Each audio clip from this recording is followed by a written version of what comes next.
14ই ফেব্রুয়ারি থেকে শুরু হচ্ছে আইএসএল। অবশেষে আইএসএল এর জট কাটলো। 14ই ফেব্রুয়ারি থেকে শুরু হচ্ছে আইএসএল। ইরন প্রতিনিধি আমাদের সঙ্গে রয়েছেন। ইরন, স্পন্সর সহ আমরা দেখেছিলাম একাধিক জটিলতা ছিল এই আইএসএল নিয়ে, অবশেষে সেই জট কাটলো। একদমই দেখো, দিন কয়েক আগে এএফএফ এর পক্ষ থেকে ঘোষণা করা হয়েছিল যে ফেডারেশন এবার আইএসএল আয়োজন করতে চলেছে এবং দ্রুত ম্যাচের দিনক্ষণ ঘোষণা করা হবে কবে থেকে শুরু হবে। সেই মর্মে আজ ফেডারেশন এক্সিকিউটিভ কমিটির একটি বৈঠক ছিল। পরবর্তী সময় ক্রীড়া মন্ত্রক, কেন্দ্রীয় ক্রীড়া মন্ত্রক এবং ক্রীড়ামন্ত্রীর সঙ্গে সমস্ত ফেডারেশন এবং সমস্ত ক্লাব বৈঠকে বসেন এবং সেখানেই চূড়ান্ত হয় 14 দলের আইএসএল হবে। 14ই ফেব্রুয়ারি আগামী মাস থেকে শুরু হবে। যেহেতু সময় কম, অনেকটা জটিলতার কারণে লিগ শুরু হতে লেট হয়েছে, সেই কারণে ফরম্যাটের কাটছাট করা হচ্ছে। হোম অ্যাওয়ে পদ্ধতিতেই হবে, কিন্তু একটা করেই ম্যাচ হবে। অর্থাৎ ইস্ট বেঙ্গল মোহনবাগান লিগে একবারই দেখা হবে, এরকমই সবার সঙ্গে একবার করে দেখা হবে। কে হোম আর অ্যাওয়ে কতগুলো খেলা হবে ক্লাবগুলো নিজেরা ঠিক করবে।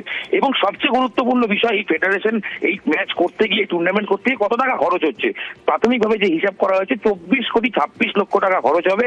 এই টাকার বেশিরভাগটা বা 9,77,00,000 টাকা ফেডারেশন দেবে, ফ্র্যাঞ্চাইজি গুলো 1 কোটি টাকার বেশি করে দেবে। এছাড়া সবচেয়ে গুরুত্বপূর্ণ টেন্ডার ডাকা হবে। মোট 91টি ম্যাচ হবে, প্রথমে হোম অ্যাওয়ে, তারপরে নকআউট পর্বে, এবং টেন্ডার আগামীকাল ডাকার জন্য প্রক্রিয়া শুরু করা হচ্ছে।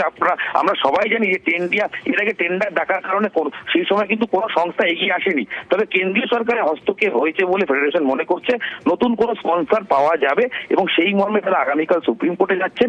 টেন্ডারের নিয়ম কিছু শিথিল করে নতুন করে টেন্ডার ডাকা হবে যাতে নতুন স্পন্সরশিপ পাওয়া যায়। সব মিলিয়ে ভারতীয় ফুটবলের আশার আলো।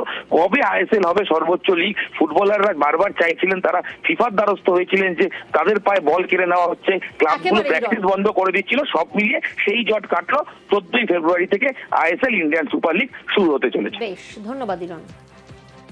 आज सरकार, फुटबॉल फेडरेशन और सभी हमारी 14 क्लब, जिसमें Mohun Bagan, East Bengal, Mohammedan, Inter Kashi, Mumbai, Chennai, Delhi, Bengaluru, Goa, Kerala, Punjab, North East, Jamshedpur और उड़ीसा, 14 हमारे फुटबॉल क्लब के प्रतिनिधि के साथ विस्तार से मीटिंग हुई है और हम सब लोगों ने साथ में मिलकर निर्णय करा है कि आईएसएल लीग 14 फरवरी सैटरडे से स्टार्ट होगी और सभी हमारे क्लब उसमें पार्टिसिपेशन करेगी।